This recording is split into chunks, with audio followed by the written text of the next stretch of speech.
Hemingway južnih mora, sveštenik grešne crkve, simbol i svetionik bara, utemeljitelj novinarstva u gradu pod Rumijom, jedan od najboljih crnogorskih i jugoslovenskih novinara, i Majakovski i Jesenjin, robustan, a dobre duše i mekog srca. Ovako su kolege i učesnici sinoćnje promocije okarakterisali Božidara Boška Miloševića, koji je svojim životom i profesijom kojoj je dao sebe ostavio trajan trag i sjećanje. Prilog tome nesumnjivo i knjiga Boškovih reportaža o malim i velikim ljudima i njihovim sudbinama, Bar svjetionici jednog vremena, čiji je izdavač Mediteran Multimedija.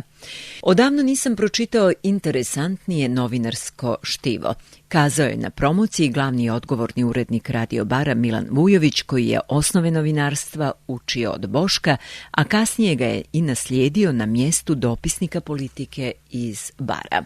Malo Boškovih priča sam znao iz nje samo onih 10 objavljenih u knjizi Sveštenik grešne crkve, koju je priredio naš gost večeras Savo Gregović. Boško nije reciklirao svoje tekstove. Istina, nije imao nikad, umro je mlad. Mi smo recimo prepisivali od Boška, a da to nismo ni znali. Posudili smo mnoge glavne junake svojih priča iz njegovih davnih tekstova, nastalih u vrijeme kad smo krenuli u školu i učili prva slova. I slijepog telefonistu Mija Plamenca, i legendarnog direktora prekookeanske Andriju Dabanovića, i dobrotvora Miloša Petrovića, i hemingvejski robusnog Stanka Mrđanovića, i ugledne učitelje Dušana Markovića i Danila Mitrovića, i nosača Velišu Pištu, i crnogorsku ljepoticu iz 907. Milenu Delibašić Udatu Leković, i strankinje koje je ljubav dovela u Bar i mnoge druge. Ono što je bilo karakteristično za Boška jeste i to da je bio čovjek od integriteta, novinar sa stavom, istakao je Vujović. I svoj stav je, bez obzira da li uvijek bio sasvim u pravu, branio po svaku cijenu. I zbog toga je često bio na meti onih koji nisu držali mnogo do onoga što se danas zove transparentnost. A u to vrijeme bio je stalno na udaru, jer je njegova riječ u politici imala veliku specifičnu težinu. Osim toga, bio je jedna slamka među vihorove kao rodonačelnik barskog novinarstva, dok mu se nije pridružio Momo Popović. Fanatično je bio odan svojoj profesiji novinarstvu. Živio je u stalnoj trci za pouzdanom i pravovremenom viješću i bio je nesklon kompromisima koji su zadirali u dušu.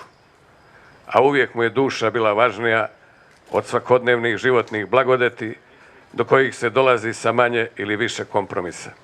Boška se na promociji prisjetio i njegov kolega iz stare plejade novinara politike Miroslav Stojanović, stalni dopisnik tog lista iz Bona i specijalni dopisnik iz više evropskih država.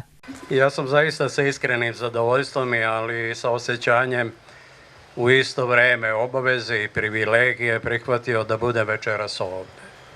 I to sa jednim lijepim povodom. Reč je o novoj knjizi Boškovoj. I da se na taj način sretnem s njim i sa njegovim barom.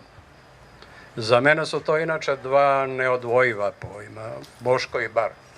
I ne samo za mene. Boško je bio za sve intelektualne namernike iz velike Jugoslavije u ovom gradu, novinare i književnike, prva i prava adresa, barski orijentir. A bio je zaista prepoznatljiv barski simbol i jedan od svetionika ovog grada, kako je naslovljena i knjiga Boškovih tekstova, koja nas je večeras okupila. Niko zaista pre njega nije tako osjećao damare ovoga grada i pomno, seizmički, precizno beležio kao neposredni svedok sve njegove mene i promjene. Ne volim jake, posebno prejake reči, ali ovu koju ću reći završavajući slovo o Bošku, a ona se u Crnoj Gori razume bolje nego igde, bio je ljudina u svakom pogledu. I zbog toga bi u ovom gradu, u njegovom baru, verujem, valjalo da pod imenom Božidara Boška Miloševića kao svetionika jednog vremena ostane i opstane neki znak trajnijeg značaja i značenja. Urednik knjige i selektor Barsa Željko Milović ispričao je kako je nastala knjiga Boškovih reportaža Bar svjetionici jednog vremena, tragajući za pričama zajedno sa Boškovim sinom Vanjom, koje je poznati novinar pisao za Pobjedu i Politiku. Najavio je i drugu knjigu koja će obuhvatiti Boškove tekstove nastale poslije 1979. godine. Pa ja sam priređivač ove knjige negdje već 14 godina, tako bar Vanja izračunao. Prije 10, 12, 14 godina mi smo se našli ispred Veselice, kako li se sad zove, Veselice, znaćete, jeli? I pričali smo o tome da ova prva knjiga, koja je zaista odlična i pokazuje Boška u jednom pravom novinarskom smislu kao velikog igrača na velikom terenu, nije potpuna. Za nas Barane, Boško je onaj koji je pisao o nama.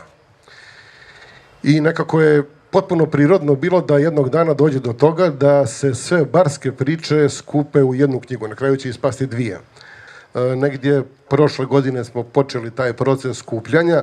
Oni su u kući imali dobar dio tih Boškovih članaka, naročito iz Politike, a onda je krenuo uobičajeni rudarski posao, uđeš u arhiv Pobjede i čitaš jednu po jednu pobjedu i tražiš Boškove tekstove. Jedini način je to bio, drugi nije postojao. Veče je počelo autobiografskom pričom Boška Miloševića Beračica Maslina, koju je iz OFA pročitala Maja Tomović, a publika je na video bimu vidjela i karikature našeg poznatog karikaturiste inspirisane Boškovim pričama Gorana Šćekića.